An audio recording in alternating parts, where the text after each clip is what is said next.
তিনি বলেন, রাসূল সাল্লাল্লাহু আলাইহি সাল্লাম বলেছেন, মান সামা ইয়াওমান ফি সাবিলিল্লাহি বাদাল্লাহু ওয়াজহাহু আনিন নারি 70 খরিফা। পৃথিবীর আদমের ছেলে মেয়ে, তোমাদের মধ্যে যদি কোনো আদমের মা ছেলে মেয়েরা একদিন সিয়াম পালন করে রবকে খুশি করার জন্য, শর্ত মনে রাখা ভালো হবে, রবকে খুশি করতে হবে, এটা শর্ত। আল্লাহ শর্ত বেঁধে দিয়ে বললেন, আদমের কোন মুসলিম ছেলে মেয়েরা যদি একদিন আমাকে খুশি করার জন্য সিয়াম পালন করে, আমি আল্লাহ সুবহানাহু ওয়া তাআলা তার চেহারা থেকে, তার শরীরের কাছ থেকে জাহান্নামকে 70 বছরের পথ দূরে সরিয়ে রাখবো। বুখারী মুসলিম। আবারও দেখাই, আল্লাহ নবী বললেন, একটা সিয়াম কেউ যদি আল্লাহকে খুশি করার জন্য রাখে, তাহলে তার চেহারা থেকে, তার শরীর থেকে, তার কাছ থেকে জাহান্নামকে দূরে সরিয়ে রাখবেন 70 বছরের পথ। আপনাকে আমি কি দিয়ে বোঝাবো 70 বছর পথ কত দূর? এরপরও আপনাকে বোঝানোর চেষ্টা করি। বর্তমান যুগে সব থেকে দ্রুতগামী যানবাহনের নাম রকেট, তাই না? সব থেকে দ্রুতগামী যানবাহনের নাম রকেট।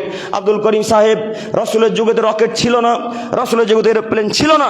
আপনি সেই যুগের একটা উদাহরণ দিয়ে বুঝান, যে ওই যুগের উদাহরণ যদি দিতে হয় তাহলে তার নাম হবে ঘোড়া। সেই যুগে সব থেকে দ্রুতগামী যানবাহন ছিল ঘোড়া।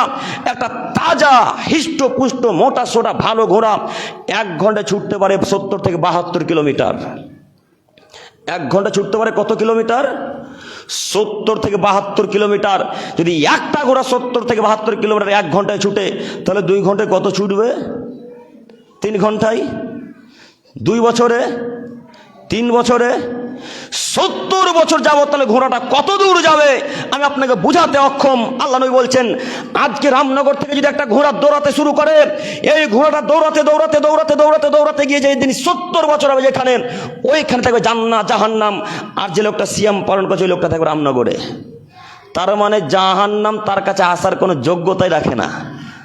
জাহান্নাম যাওয়ার কোনো প্রশ্নই আসে না যারা সিয়াম পালন করে। কথা বুঝতে পারেননি মনে হয়? কথা কি বুঝতে পারছেন? যারা সিয়াম পালন করে তাদের জাহান্নামে যাওয়ার কোনো প্রশ্ন আসেই না। বুখারী মুসলিম হাদিস মুত্তাফাকুন আলাই। বুখারী তো যেভাবে এসেছে, মুসলিম ঠিক সেইভাবে এসেছে, তাকে মুত্তাফাকুন আলাই বলা হয়। অতএব সম্মানিত দিনী ভাই বোন, আজকে থেকে যে কোনো মূল্যে সিয়াম পালন করবো ইনশাল্লাহ। এতদিন চলে গেছে, যা হোক, আল্লাহ তুমি ক্ষমা করো। আল্লাহ ক্ষমাশীল, দয়াশীল। আজকে যদি শুক্রবার সালাত আদায় করে রামনগর মধ্যপাড়ার কোনো মানুষ, ঈদগাহ পাড়ার কোনো মানুষ বলে, আল্লাহ তুমি তো দয়াশীল, তুমি তো ক্ষমাশীল, তোমার তো দয়ার অভাব নাই, তুমি তো রহমান, তুমি তো রহিম, তোমার দ্বারা ভিক্ষা চাইছি আল্লাহ। সিয়ামের নাকি এত বুঝতে পারিনি, আজকে আমি তওবা করে তোমার কাছে ভিক্ষা চাইছি, তুমি আমাকে ক্ষমা করো। আল্লাহ সঙ্গে সঙ্গে ক্ষমা করে দেবেন।